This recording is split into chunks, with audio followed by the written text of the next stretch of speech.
Hi, it's Rach and welcome back to my channel. So on today's Daily Dose of Happiness, I wanted to talk to you about some of the ways that I've been keeping my mental health in check during this lockdown. So basically, I've been using the skills that I learned when I became chronically ill and I've transferred them over to use during lockdown. So I have a condition called rheumatoid arthritis. It has many symptoms, but the main ones for me are the chronic pain and the chronic fatigue. When my condition flares, the pain and fatigue can be completely debilitating and it can leave me bedbound and housebound. So basically, when I became ill, I very quickly had to learn ways of keeping my mental health in check because I was often unable to leave the house for quite long periods of time. I had to stop working.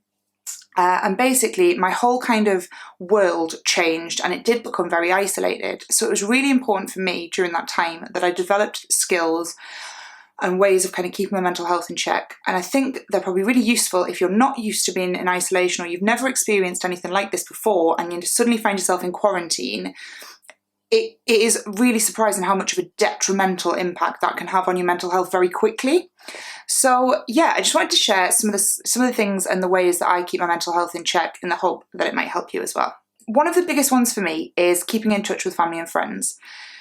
Obviously, it can be very difficult when you live with a chronic illness to get out and about as much as you used to, and during this quarantine we're not allowed to be out and about in the same ways that we normally would. So it's really important to use the things that we have at our disposal. We are very lucky obviously to have a whole host of video chats, messengers and all different things available to us through apps and through social media. It's really important to use those and to make the effort to keep in touch, plan catch-ups in, plan chats in. It really just helps keep your friendships in a good place. And obviously it helps the other person out as much as it does you. So another thing that I think is really important at the moment is to get some form of exercise. Now, having a chronic illness, which is characterised by severe pain, what my exercise looks like will be very different to what somebody else's looks like. For example, my brother and sister-in-law, they're obviously in quarantine isolation at the moment because of the lockdown. They love going to the gym. They're really into fitness. It's obviously very important to their physical health, but actually their mental health as well. So they've created a whole at-home gym outside in the garden. They've got really creative, and that's awesome. They're finding ways to do things during lockdown to keep their fitness and their well-being up, physically, obviously, and mentally. So yeah, for me, that obviously looks quite different. I'm not going to be doing the things that they are able to do. But it's just important to get out for walks if you can. Yoga, I know it sounds silly and I was really dubious until I tried it, but actually I quite enjoy it. You've just got to adapt it. If you're like me, you obviously have certain limitations. You just adapt and find ways to do things.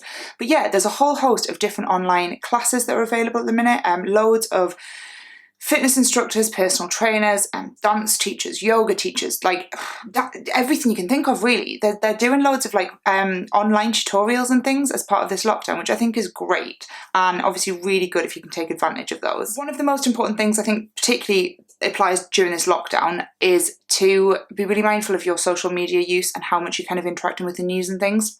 So social media is obviously key to keeping in touch with people, but it can actually have a really negative impact on your mental health.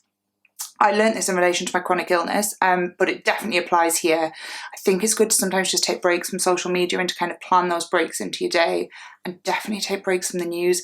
To be honest, I'm not really reading the news at the minute. I know that it's not having a positive impact on my mental health when I do read it, so I'm choosing not to. If there's anything really important I need to be aware of, I will be aware of it. I check often enough that I wouldn't miss anything big.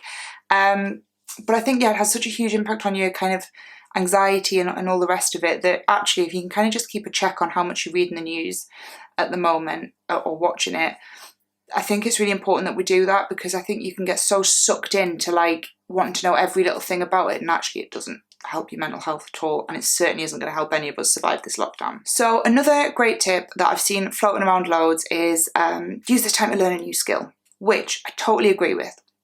I think it's great, but there is a but. So I've actually used this as a chance to start doing these videos, really make a go of my YouTube channel. I've been really enjoying coming up with different content that I'm hoping people will find useful or interesting. I've loved learning how to edit. That is completely new to me. I've never done it before and I love it. I've absolutely just fallen in love with it. I think it's wonderful and it's such a great way to be creative. So yeah, I have actually learnt new skills.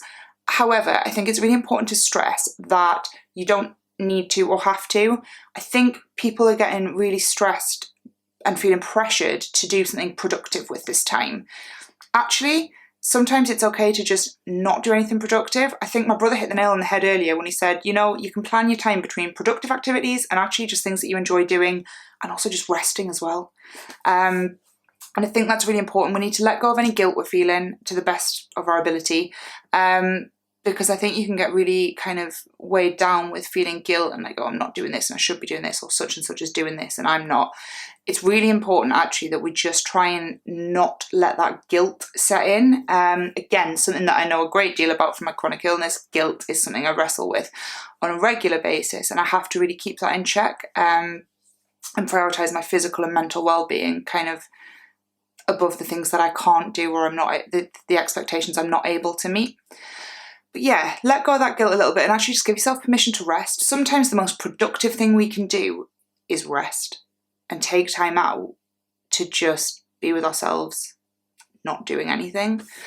So yeah, I think that was a really important one to mention. If you can learn a new skill, that's amazing, but also actually be really mindful that sometimes the most productive thing you can do is nothing. Something that I've been really enjoying doing recently is watching positive videos, reading positive news stories. There's a whole abundance of different things out there. Go looking for the good. There's a channel I've been really enjoying at the moment, a new channel that's just kind of up and coming. It's called I Evolve.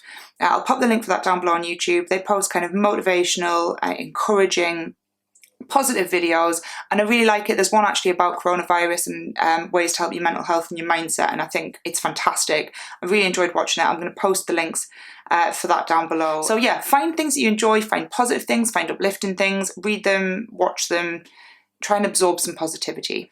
One thing I learned certainly when I first fell ill was the importance of just getting up and out of bed, and sometimes that would be the only thing I achieve for the day. But actually that's okay, because it's really important to count those small victories as well.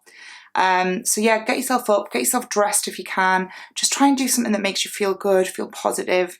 Just on a side note to that as well, I've seen that loads of people are doing really nice things like having at-home restaurant night, and they're getting, you know, all glammed up or smartly dressed or whatever.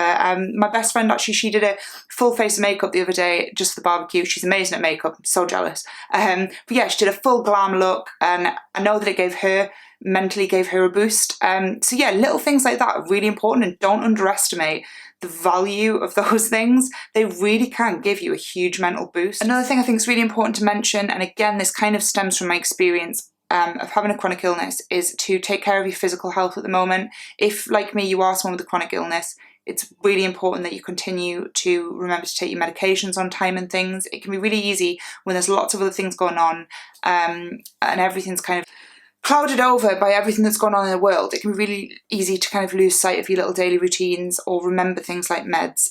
It's really important that you do, and try to take care of your physical health as best you can. But yeah, I think it's just important to touch on the fact that it's really important to still take care of our physical health when this is all going on.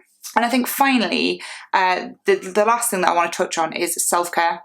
Now, self-care can look like a million different things to a million different people, but whatever it is to you, make sure that you practice it and practice it regularly. So for me, one of my goals at the moment is to really get back into practicing self-care. And for me, that's little things. That's doing a face mask, or having a nice bath, or just taking some time to listen to some music, or watching one of my crime shows that I love. So yeah, practice self-care, whatever it looks like to you, because like I say, it can be a million different things. I'll actually pop a link to an article I wrote a couple of months ago. It's, I think, 30 self-care ideas, and that's for people obviously with chronic illness and just everyone.